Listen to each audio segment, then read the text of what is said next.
See, prison doesn't begin and end at the gate. Prison is in the mind.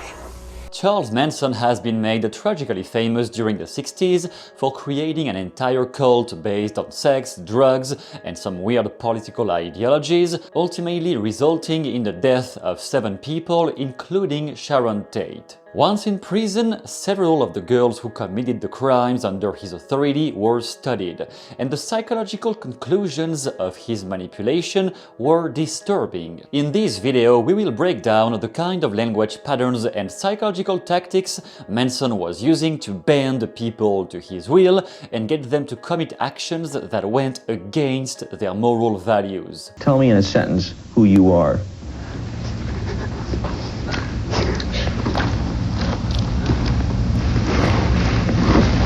Nobody.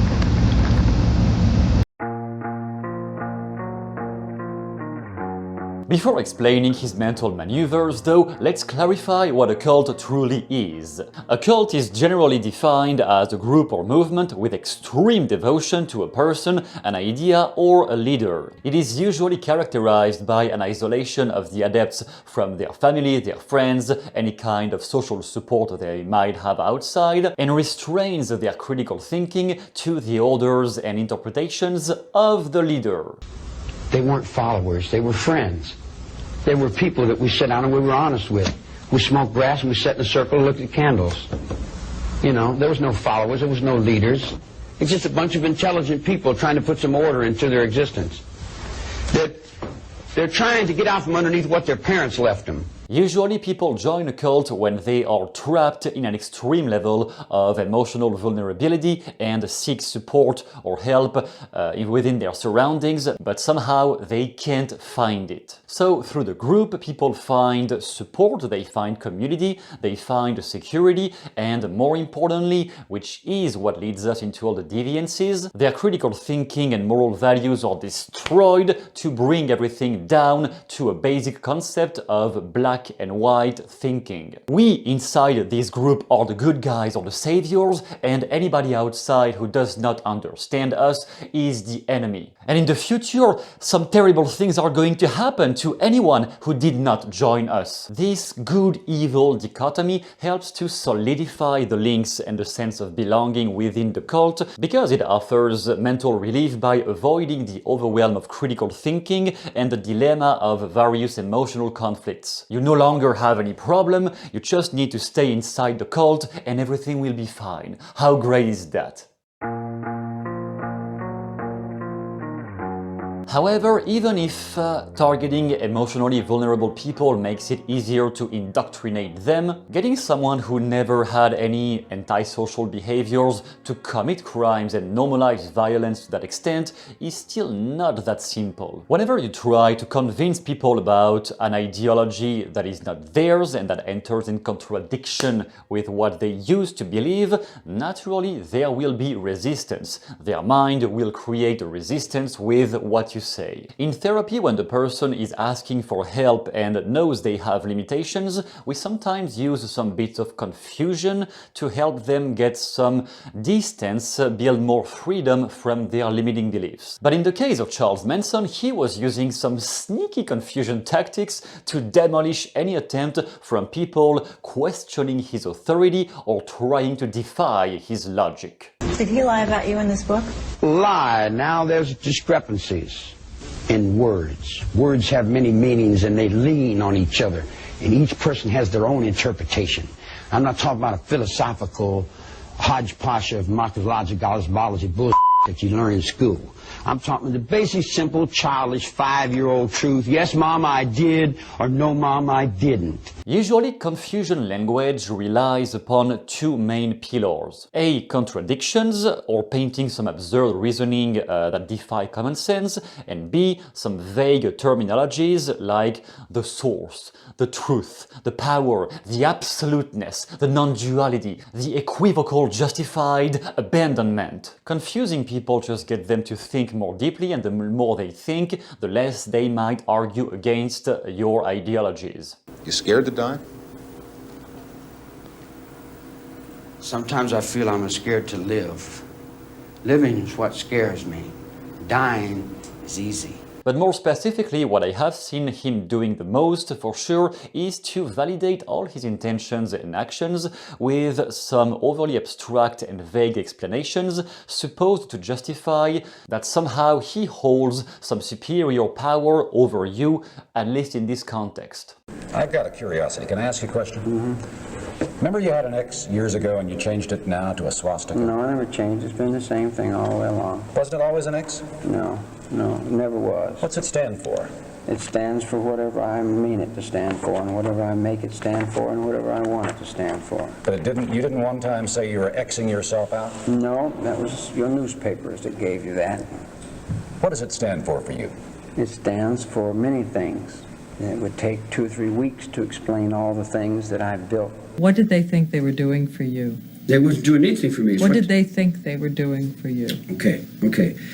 If you are me and I am you, everything you do is for you, it's for me too. So what did they think? If you're in they one were mind, if achieving I am for you and you are me and we are all together, and then who's responsible for come together over me right now? It's all his fault. In philosophy, this can relate with the law of identity alongside the circular reasoning. So a thing is a thing because it is a thing, or a thing is evidence for what I say, therefore what I say is evidence for what I am. For example, I am truth, and truth listens to me, therefore you listening to me means you listen to the truth. If you get a headache, it is perfectly normal, but there is a great example of how he manipulated people with that tactic in the movie Charlie Says, which tells the story of Manson's girls after they were arrested for committing the crimes.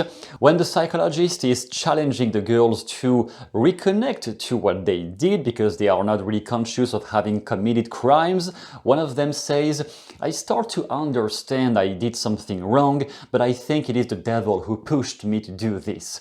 And when the psychologist tells her, don't you think it was Charles Manson who pushed you to do this?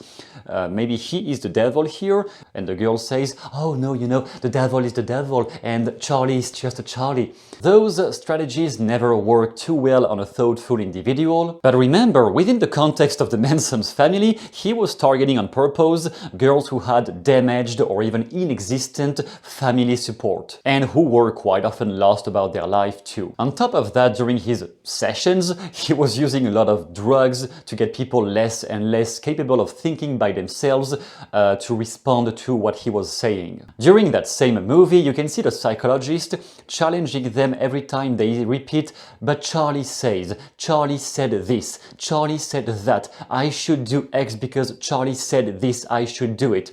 And the psychologist tells them, okay, Charlie said this, I agree. And what do you say? What is your opinion? And there they have a blank. They don't know how to respond.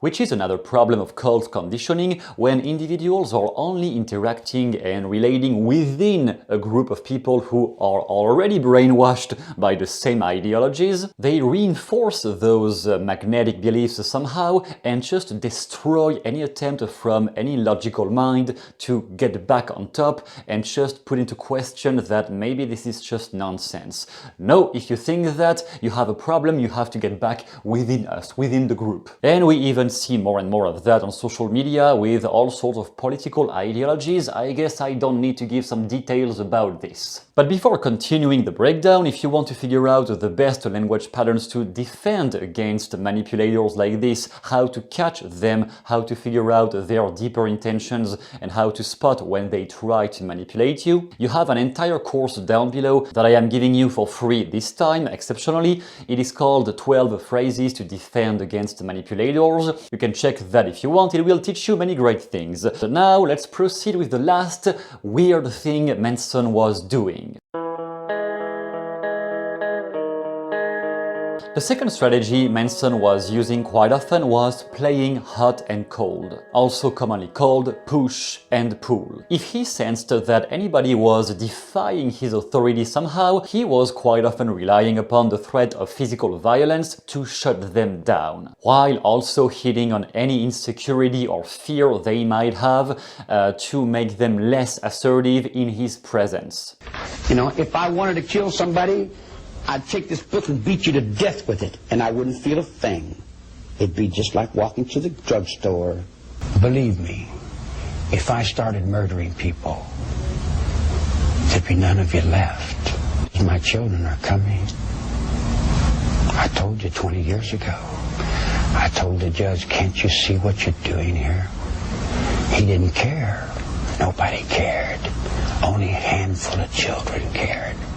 Mixing that with the idea of confusion is someone can make you doubt that your moral values are right, that you're defending the right thing. If someone can get you to that point of doubting this, then your mind becomes open to any sort of conditioning, because the mind always looks for congruence. If you are too confused and too damaged inside, then you might end up relying upon any person who seems to know what they're talking about. And when he was flirting with aggressiveness like this, when you know that someone might be susceptible to act in a highly impulsive way, then you are always less likely to challenge him or put into question his authority. What do you mean? You're going to put your importance up over somebody like you're somebody? You ain't nothing but a lot, man. Sit down and keep your mouth shut. You don't run anything. Okay, just You don't run a damn thing. You don't run a damn thing. You understand what I'm saying to you? You don't run nothing here. You know, whatever he's telling you, you know, if he's putting his importance up over you, there ain't nothing over you right now, except my old lady in Florida. Any manipulator usually craves the admiration of his adepts. He or she, because it can be a woman too, they need somehow to have admiration or sexual favors or money or anything from their peers. If they don't get it, they will threaten you or try to kick you out far away from the group, because they only want around them people who validate their power. And if you think you have ever found yourself in presence of somebody like this, or you are afraid it might happen in the future, which might be the case, you have down below a complete course given to you for free called 12 Phrases to Defend Against Manipulators. It will teach you everything you have to know to figure out when those people try to strike against you, when they try to get hold of your mental barriers, your mental maneuvers, and you will be able to defend against them by using the right language patterns that cancels their attempts at controlling your mind before they are able to do so. This is down below. Thank you very much for watching, and see you soon in the next video.